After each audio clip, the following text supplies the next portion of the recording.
नमस्कार, मैं पीके मालिया। आप देख रहे हैं आवाज़ न्यूज़।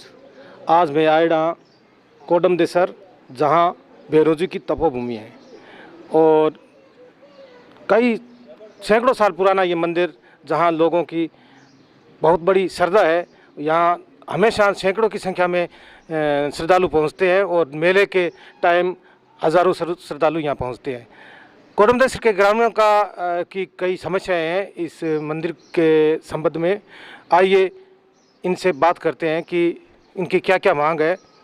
नमस्कार सर। नमस्कार। क्या नाम है? मेरा नाम कालू दास है सर। क्या मांग है? हमारी मांग यही है, पिछले 5 दिनों से हम धरने पे बैठे हैं। पहले तो फर्स्ट प्रायोरिटी यही है कि शराब बंद होनी चाहिए। शराब और ये बलि प्रथा जो चल रही है, ये कुप्रथा है, तो ये बंद होनी चाहिए। और मंदिर प्रशासन में एक मंदिर का ट्रस्ट बना हुआ है, देदारा वंश नाम से ट्रस्ट बना हुआ है। उन ट्रस्ट वालों की अंतिक्रमण कर रखा है, जगह जगह अंतिक्रमण वही करते हैं। जैसे ये हमारा छपरा बना हुआ है, प्रधान कोटे से 15 लाख रुपए मंजूर होकर बने हैं, तो इसके ये 4 दीवारी करके इसने पैक कर दिया। और ये जो तालाब की पाल है, जो महाराजा गंगा सिंह जी की बनाई हुई है, और हमारे सरपंच बिहाराम जी सरपंच थे, उन्होंने पिचिंग करके इसको बढ़िया किया था। इन्होंने तोड़ के यहाँ दुकानें बनानी शुरू कर दी। और पीछे तालाब है, उस पर भी अवैध रूप से कब्जा कर रखा है। और पार्किंग की यहाँ कोई व्यवस्था नहीं है। जैसे गांव की मेन मुख्य गली, ये 2 गली है, तो यहाँ जाम लगने से गांव में कोई बीमार हो गया तो उसको हमको लेके जाना है, मान लो बीकानेर, तो पहले हमें ऊपर सूचना करनी पड़ेगी, भाई आप यहाँ से गाड़ी हटवाओ अपनी और हम निकल रहे हैं। तो फिर वो अगर शराब पी रहा है तो वो 1 घंटा 2 घंटा ही नहीं आया। क्यों? वो शराब पी रहा है, उसको क्या मतलब है कि परेशान हो रहे, तो गाँव वाले हो रहे हैं। और चौथी मांग हमारी ये है कि स्कूल है हमारे पास में, और शराब पिए हुए लोग यहाँ आते हैं, उड़दंग करते रहते हैं, और जो भाई मन में जो शराब पिया हुआ है वो कुछ भी बोल सकता है। तो ये भी बड़ी परेशानी कि हमारे बच्चियाँ यहाँ पढ़ने में असुरक्षित है। और फिर हमारी मांग ये है कि जो पीछे तालाब बना हुआ है, 8 गाँव का परिंदा है, जहाँ नज़दीक के 8 गाँव पानी पीते थे। आज आप हालत ये है कि आप वहाँ से चरणामत भी नहीं ले सकते। भैरू बाबा का सबसे बड़ा तालाब तीर्थ स्थल माना जाता है, कोडम देसर है वो तीर्थ स्थल है। तो इसमें ये हालत कर रखी है इन लोगों ने, मछली पालने का साधन बना रखा है। यहाँ मछली पालते हैं और आगे बेचते हैं। और जो गऊ घाट बनी हुई है, जो गांव की गायें पानी पीती है, उस पर ये तेल संदूर जो यहाँ का सारा कुछ है अड़ंगा, वो यहाँ वहाँ ले जाके डाल देते हैं। उससे ये गायें मर रही है, और संदूर खाएगी तो गाय बीमार होगी और मरेगी। तो ये भी हमारी मांग है। इन देदारा वंशज वालों का जो ये सारा कुछ है, ये ट्रस्ट भी है, ओरिजिनल है या क्या है, ये हमने कोर्ट में दावा कर रखा है, पता चल जाएगा। तो इनके खिलाफ ये हमारा धरना चल रहा है, और तब तक हमारी ये मांगे पूरी नहीं होगी तब तक ये धरना जारी रहेगा। नहीं, कई लोग ये कहते हैं कि ये जो मदिरा है और बलि है, बलि वैसे हाई कोर्ट से बंद है, लेकिन मदिरा वो और बलि हम नहीं करेंगे।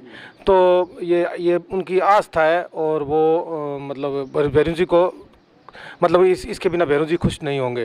तो आगे से मतलब क्या है कि जो आप अपने बडेरे हैं, उन्होंने बलि चढ़ाई नहीं, या शराब इन पे चढ़ाया नहीं, या जो अब कभी शराब चढ़ाए हुआ अपने ग्रामीणों ने किसी ने पिया नहीं क्या? सर वो कुप्रथा है। कोई यहाँ कोई लिखित में नहीं है कि आप भैरू जी को बलि चढ़ाओगे या बकरा चढ़ाओगे तो ही भैरू जी संतुष्ट होगे। भैरू जी का पुराना प्रसाद है लड्डू और पेड़े। यही भैरू जी, यहाँ ब्राह्मणों का भोग लगता था और लड्डू और पेड़े का भोग लगता था। ठीक है, ये किसी ने फैला रखी है कि भाई आप बकरा और दारू भैरू जी को चढ़ाओ। भैरू जी पहले बात तो वैष्णव है, दारू कैसे चढ़ेगा उनके? ये माधुदास जी के चेले बन गए। माधुदास जी के चेले बनने के बाद में कंठी बंधा ली, तो हमारे यहाँ वैष्णव संप्रदाय चल रही है, भैरू जी भी वैष्णव संप्रदाय के चेले हैं, तो फिर उनके मदिरा और ये बकरा कैसे चढ़ेगा? नहीं, सदियों से चलती आ रही प्रथा को, फिर ये कुप्रथा है, सदियों से चलती आ रही। इसका ये मतलब नहीं, इसका क्या प्रमाण क्या है कि भाई ये रजिस्टर्ड है कि आप तो ये बल्ली और ये शराब चढ़ाओगे तो ही भैरू जी राजी होंगे? आप भाई मेरे भी रख लो, मैं भगवान भैरू जी के आगे मेरे बच्चे की तो बलि नहीं दे रहा हूँ, बकरी के बच्चे की बलि क्यों दे रहा हूँ? अगर भैरू जी राजी खुश करना है मेरे भैरू जी को, तो मैं मेरे बच्चे की बलि दूं, बकरी के बच्चे की क्यों दूं बलि? जानवरों को काटना कौन सा ये न्याय यार? कौन से देवता है ऐसा जो कह रहे हैं कि भाई मेरे को तो ये दोगे तो मैं तेरे को ये करूंगा? वो तो श्रद्धा के भूखे होते हैं। और भैरू जी, हम गाँव वालों का ब्राह्मण नहीं चाटते, स्वामी नहीं चाटते, अदर समाज है वो बकरे नहीं चाटते, क्या भैरू जी हमारी सहाय नहीं करते? करते, अच्छी तरह से करते। उल्टा हमारा ज़्यादा फायदा होता है। जो बकरे और शराब चढ़ाते हैं ना, उनसे तो ज़्यादा प्रॉफिट हम ले रहे हैं। लेकिन मैंने ये सुना है कि कई गांव वाले हैं ना, यहाँ से जो शराब बोतलें चढ़ाते रहते हैं तो उनकी पी के चले जाते हैं, वो भी कोई है क्या इसमें? अरे नहीं, गांव वाले जो नहीं काम कर रहे हैं वो मर गए हैं इनकी वजह से। बेरुंजी के जो शराब चढ़ रही है ना, वो सतबेली शराब बोलते हैं उसको, तो वो पी के मर गए हैं। कम से कम 5-6 बच्चे तो ऐसे हैं जो 25-30 की उम्र में ही खत्म हो गए, और उनके शादीशुदा उनके बाल बच्चे आज भीख मांग रहे हैं बेरुंजी की वजह से और इस शराब की वजह से, क्योंकि यहाँ सतबेली मिलती है। बेरुंजी की वजह से नहीं, शराब की। हाँ, तो शराब की वजह से बोल दो भाई, चढ़ाएंगे बेरुंजी के, भाई बेरुंजी के चढ़ाने आते हैं ना भाई, बहाना तो बेरुंजी का ही हुआ ना। तो वो मर गए, और अभी वर्तमान में 6-7 मरने वाले, 6-7 और मरने वाले ऐसी शराब। अब लोग बोलते हैं कि आप अपने गांव वालों को बंद करो, वो शराब पिए ना। अरे तो शराब यहाँ चढ़ाएंगे तो पिएंगे ना, आप बंद ही कर दो, कैसे आएंगे वो? अपने आप काम चल रहा है। पीछे 2 साल लॉकडाउन था, यहाँ बेरुंजी के कोई नहीं आया, 2-3 महीने हमने मंदिर बंद रखा, तो वो अच्छी तरह से अपने काम धंधे लगे, सारा कुछ करने लगे। वापस शराब चालू हुई, वापस वो यहाँ बैठने शुरू हो गए। नहीं, लेकिन एक ये भी है कि बेरुंजी की वजह से यहाँ पर जो जितनी भी दुकानें थी और थी, तो गांव वालों को एक तरह से रोजगार का तो था ना उसमें। हाँ, ये रोजगार का साधन था। तो गांव वाले यहाँ लाडू प्रसाद, ये प्रसाद की सामग्री बेच रहे हैं, कोई शराब थोड़ी बेच रहे हैं। गांव वाले प्रसाद की सामग्री बेच रहे हैं। वो अभी वो दुकानें, हाँ, इन्होंने दुकानें हटवा दी। ये जो देदाराम वंश ट्रस्ट बना हुआ है ना, इन्होंने कहा भाई यात्रियों को परेशानी होती है, यहाँ अगर यात्री आते हैं तो उनको परेशानी होती है दुकानों की वजह से। तो हमने पिछले संडे को पूरा मार्केट बंद कर दिया था। जो हमारे लीगल दुकान है उनको भी बंद करके रखी थी हम लोगों ने। बंद करके ये कह दिया कि चलो यात्रियों को परेशानी होती है, आप मार्केट ही बंद कर देते हैं। जो भी यात्री आए, कम से कम हमारे पास 1000 साइन ऐसे है, उन लोगों ने हमारा समर्थन किया है और कहा है कि अगर दुकानें ही नहीं रहेगी तो फिर काहे का बेरुंजी मंदिर है? फिर मंदिर आने का क्या मतलब है? शमशान में नहीं होती दुकानें, मंदिर के आगे दुकान होगी। अगर शमशान भूमि है उसके अंदर दुकान नहीं होगी। तो मैंने कहा ये तो शमशान भूमि का तो है नहीं है, तो मंदिर, तो क्या आप दुकानें लगाओ, हम आपका समर्थन करते हैं। तो हम 1000 लोगों के साइन और मोबाइल नंबर ले रखे हैं हमने श्रद्धालुओं को। तो वो भी बोले कि दुकान जरूरी है, पर पहले हमारी गांव वालों की फर्स्ट प्रायोरिटी है कि दुकानें बाद में, पहले जो ये इस ट्रस्ट का अतिक्रमण है वो हटाया जाए, ये हमारी मांगे पूरी हो। उसके बाद में दुकान तो सरपंच लगा के देगा, पंचायत लगा के देगी, और नहीं तो कोई भाई पंचायत समिति लगा के देगी, अफसर लगा के देंगे। इनका और दुकान का कोई मैटर नहीं है। लेकिन आप चिलचिलाती धूप के अंदर, ये 5 दिन हो गए आप धरना लेके बैठे हुए, लेकिन यहाँ पर कोई मंत्री या कोई एमएलए या प्रशासनिक अधिकारी कोई आपके पास पहुँचा? कोई अभी तक तो मानो तो हमारा सरपंच भी नहीं पहुंचा है हमारे पास। तो सही तरीके सरपंच आया था, इनको नोटिस देके चला गया, लेकिन हमारे पास नहीं रुका है। तो हम सबके भी, प्रशासन के भी खिलाफ है, सरपंच के भी खिलाफ है, और इस देदाराम ट्रस्ट के भी खिलाफ है। हमारा धरना है वो सबके खिलाफ है। अगर हमारी मांगे नहीं सुनाई गई तो बैठे हैं, अगले संडे को और करेंगे कुछ, भाई पूरा मार्केट बंद रखेंगे। आपका नमस्कार सर। नमस्कार सर। आपका नाम? मेरा नाम रामेश्वर लाल चौधरी। आपका क्या कहना है? मेरा तो सर यही कहना है, मेरे साथी ने जो जितना कहना था कह ही दिया। मैं तो यही कहना चाहता हूँ, एक एक बखान करने से मतलब मैं पूरा कहना ही नहीं सकूँ। मैंने समस्या अभी जो बता दी वही है। और ये सबसे बड़ा तो पार्किंग वाला है। हम लोग का गाँव से, घर से निकलना ही भी दुभर हो रहा है, निकल नहीं सकता है सर। ऐसा माफी माहौल बनता है। आप अभी तो दोपहर का टाइम है, शाम की या सुबह का टाइम में देखो तो सुबह 4 बजे एक दिन 50 आदमी, कल परसों की बात है, 50 आदमी आपसरी में घुता ऐसे, बहन बेटी कोई घर से नहीं निकल सकती है। उसने लोगों की इतनी खराब नज़र हमारा जीना दुबर करके रखा है। खाली मंदिर की देखता, गाँव ये एक बस्ती है, गाँव की तरफ सोचना चाहिए। मैंने मूंद कर बैठा है, प्रशासन तो आंख मूंद कर बैठा है। प्रशासन को कुछ दिखाई नहीं देता है। पुलिस वाले कल 10 आदमी बैठे थे, यहाँ इतना जमावड़ा था, कोई आदमी निकल नहीं सकता, घुस नहीं सकता बस्ती के अंदर। वो सब देख रहे हैं, सब आंख मूंद कर बैठे। सर वो तो बेरुंजी के या मंदिर में पूजा करने आते हैं या बैठने आते हैं, पिकनिक मनाने आते हैं क्या? और 99% सर पिकनिक के एंजॉय करने के लिए आते हैं। यहाँ बेरुंजी का दर्शन करने के 1% भी नहीं आता, 1% से भी कम आता है। ये मैं चैलेंज के साथ बोल सकता हूँ, क्योंकि रात दिन हम लोग को तो यहीं रहने सर, हम लोग यही देखते हैं, यही बात है सर। 99% एंजॉय के रूप में आते हैं सर। और ये लोग इसका ये क्या पूजा का बना हुआ है, ये कमेटी क्या क्या बना हुआ है, तो ये क्या कर रहे हैं, क्या देख रहे हैं? इसको सबको बंद कर देना चाहिए। ये हमारे वो क्लब है, ये वो है, फलान है, पुंछड़ है, कर कुछ नहीं रहा है। ये पार्किंग की व्यवस्था नहीं कर सकता है, कुछ नहीं कर सकता है।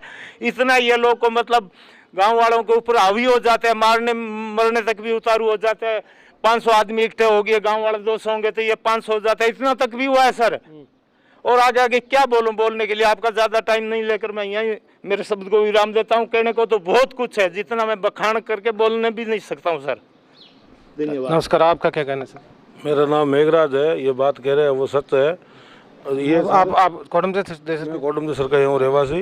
ये पुजारी सब अपने मनमर्जी का काम करते हैं। यहाँ जो भी काम करे, ये जो पंचायत की ज़मीन है, गांव को किसी को नहीं पूछता, नहीं इसका हिसाब बनता है कि भाई गांव को 10 आदमी को साथ में लेके या राय लेके करें। अब जैसे ये पंचायत समिति ने छपरा बनाया है और ये जो बाहर कर ये जाली लगाई है, ये पुजारियों ने लगाई है, पंचायत की तरफ से कोई नहीं है, ये सिर्फ छपरा है। तो किसी को गाँव वालों को नहीं पूछा कि भाई मैं ये जाली कर रहे हैं। ये तो अपनी पाबंदी कर ली कि अंदर शराब पिए आराम से बैठे रहे, किसी को कोई डिस्टर्ब नहीं हुआ। ये बिना फालतू का ये लगा दिया, कोई मतलब नहीं है इनका आने जाने से, किसी गाँव वालों को नहीं पूछा। उधर ये पाल तोड़ी महाराज गंगा सिंह जी की टाइम में कोई गाँव वालों को इसने पूछा नहीं, भाई हम धर्मशाला करा रहे हैं, गाँव के कुछ आदमी को पूछना चाहिए ना। ये गंगा सही है, कोई आजकल की है नहीं है, इसने मन मर्जी से ये तोड़ ली। इनकी स्कीम थी कि यहाँ हम 10-15 दुकान बनाएंगे, ऊपर धर्मशाला बना के नीचे दुकान किराए पर चढ़ा देंगे, ये सारे ठेले हट जाएंगे। इनकी तो राय ये थी, इनकी गलत हो गई। हमने गांव में सारा भेड़ा होकर सरपंच साथ को लेके इस काम को बंद करवाया। आज कम से कम 2-2.5 साल 3 साल हो गए काम बंद पड़ा है। पीछे वो गऊ घाट है, जो जैसे गायें पानी पीती है, वहाँ आप अभी जाके देखो, कम से कम एक गाड़ी तेल, संदूर, शीशी, वो सारे पड़े, कचरा पत्ता बर्ग दर्ग सब पड़े हैं। अभी आप जाके देख लो, वहाँ कम से कम 10-12 पशु खड़े खा रहे हैं। वो उसके अंदर कांच की शीशी भी है, कोई लोहे की चीज़ भी होती है, पशु खाते हैं। इनको सब ध्यान में है, ये जान पूछ कर अंधे बने हुए हैं। इनको हमने 10 बार कह दिया कि आप यहाँ कोई खाड़ा खोदो जेसीबी से, ये सामग्री सब खाड्डे में डालो और बेड़ी हो जाए तो इसमें पेट्रोल ढोल के तूड़ी लगा के इसको बाढ़ो आप। ये कोई अपनी अपनी थाली की व्यवस्था रखता है, इनको गांव से कोई मतलब नहीं है। आगे की क्या रणनीति है? आगे की अगर हमारी सुनाई नहीं होगी, अभी बीकानेर जिले में 3 है मंत्री, हमारे लिए वो बेकार है। आगे अब चुनाव आएगा, जब इधर आएंगे ना वोट मांगने के लिए, जब से उनसे बात करेंगे हम, उससे बात करेंगे। अबे 4 महीने और घटते हैं, कुछ नहीं है, हम 4 महीने बैठे रहेंगे। सब लारे पीछे कमाने वाले हैं, हमारे कोई दिक्कत नहीं है, हम यहीं बैठे रहेंगे। जो हमारी मांग पूरी नहीं होगी ना, जितने तक चाहिए हम यहीं बैठे रहेंगे। कलेक्टर के पैदल पूछ करेंगे, और नहीं सुनी होगी तो फिर मैं कलेक्टर यहाँ पूरा गांव पैदल टूरेंगे कलेक्टर साहब के पास, भाई मेरी सुनाई क्यों नहीं करते हो। वही नहीं करेंगे तो आगे चुनाव में देखेंगे, कोई तो आएगा यहाँ। धन्यवाद। ये थी कोडम देसर गाँव के ग्रामीणों की मांगे। आइए अभी जो ये कौन सा ट्रस्ट है, देदाराम ट्रस्ट वालों से भी बात करते हैं कि भाई क्या समस्या है क्या नहीं है, उनका पक्ष भी रखते हैं।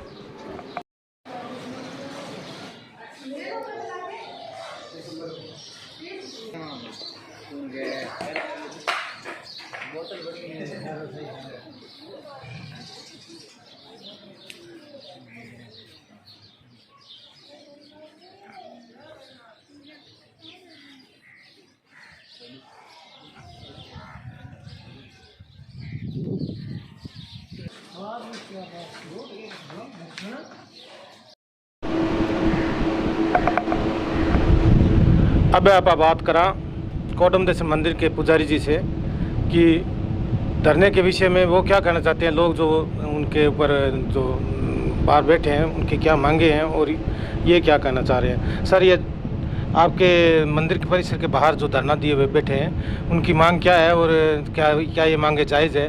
आपका नाम? मेरा नाम मूलचंद है। मूलचंद जी, ये कैसे बैठे हैं? ये इनकी मांग है कि शराबबंदी की जाए और ये पशु बलि जो दे रहे हैं ये बंद करो, इनकी ये मांगे हैं। बलि यहाँ कोई मंदिर परिसर में कोई बलि नहीं लगती है। और रही बात शराब की, तो शराब भी यहाँ अंदर नहीं होती है। हम यहाँ बैठने से आप पीछे बाहर जाके घूम लो, पीछे तालाब और पीछे भी और भी जगह है, वहाँ पर साफ शब्दों में लिखा है यहाँ पर शराब पीना मना है। और हम भी यही कहते हैं कि भाई मंदिर परिसर में शराब मत पियो। हम भी इनको मंदिर परिसर में शराब नहीं पीने देते हैं। अब बाहर जाते हैं, इनके खोखे लगे हुए थे, वो वहाँ बिठा बिठा के इन सबको पिलाते थे। पट्टियाँ लगी हुई थी, पूरा इनका जाजम बिछा हुआ था, वहाँ पर बिठा के पिलाते। अब जो इनके खोखे हट गए हैं तब ये बोल रहे हैं कि यहाँ पर बलि नहीं लगनी चाहिए, यहाँ पर शराब नहीं होनी चाहिए। तो ये पहले कहाँ गए थे? ये जो अभी बोल रहे हैं कि वहाँ सिंदूर डालते हैं और कई भैरू जी प्रसाद वगैरह एक कोई बना हुआ है वहाँ पे डालते हैं, तो कई गायें भी मर गई। ऐसी कोई बात नहीं है, ये तो सिर्फ अफवाहें हैं, कहने की बात है। अब सिंदूर तो बैरनाथ के सिंदूर ही चढ़ता है, वो एक जगह बनाई हुई है, वहीं पर डालेंगे। और कहाँ डालेंगे? सिंदूर का जो मलबा निकलता है तो वहीं पर डालेंगे। एक जगह बनाई हुई है, वहीं पर है। और वो अंदर है, बाहर तो है नहीं, वो भी अंदर है। वो बोल रहे हैं कि अभी ये जो इधर जो गंगा सिंह के टाइम की बनी हुई पहाड़ है, उस पहाड़ पे इन्होंने अतिक्रमण करके अपनी धर्मशाला के नाम से दुकान बना रहे हैं। ये यहाँ ऐसी कोई दुकानें नहीं हैं, इनको पूछो। आप हमें अपने दुकान के बोले तो आपने क्या किया? ये भी तो पाल ही है, आप लोगों ने तोड़ी है ना। वो देखो, अभी आप देख लो हमारे साथ चल के, वो भी तो पाल तोड़ी है उन्होंने। अभी उस मंदिर में मिला रहे हैं। ये तो जो गंगा सिंह जी के टाइम का बना हुआ है, वो जो गेट वगैरह लगे हुए थे, सारा गेट तो आज भी वहीं लगा हुआ है। दीवार तोड़ के अंदर आ गई और बोले कि हम तो इसको इतना परिसर हम इस मंदिर में मिला रहे हैं। इनकी ज़मीन थोड़ी ना है, वो तो सरकारी ज़मीन है, पुरानी ज़मीन है, पुरातन विभाग से आज से चली आ रही है। हमारे पास उसका नक्शा पड़ा, सब कुछ है। उनको पूछो, आपको ये तालाब दिखाई देता है, ये पाल दिखाई देती, तो वो नहीं दिखाई देती है क्या?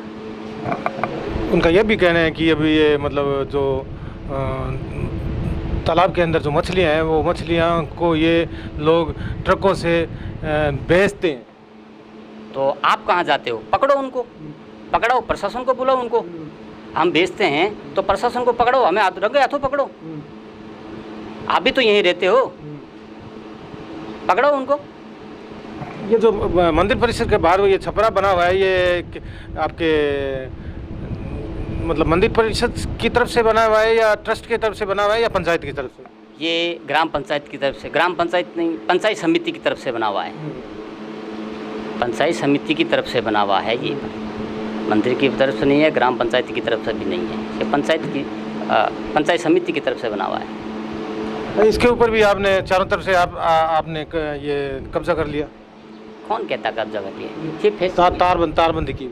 जो ये फेसिंग है, अगर ये ना करे तो सीधी जो पशु है सीधा अंदर आते हैं। क्या करें आप ही बता दो।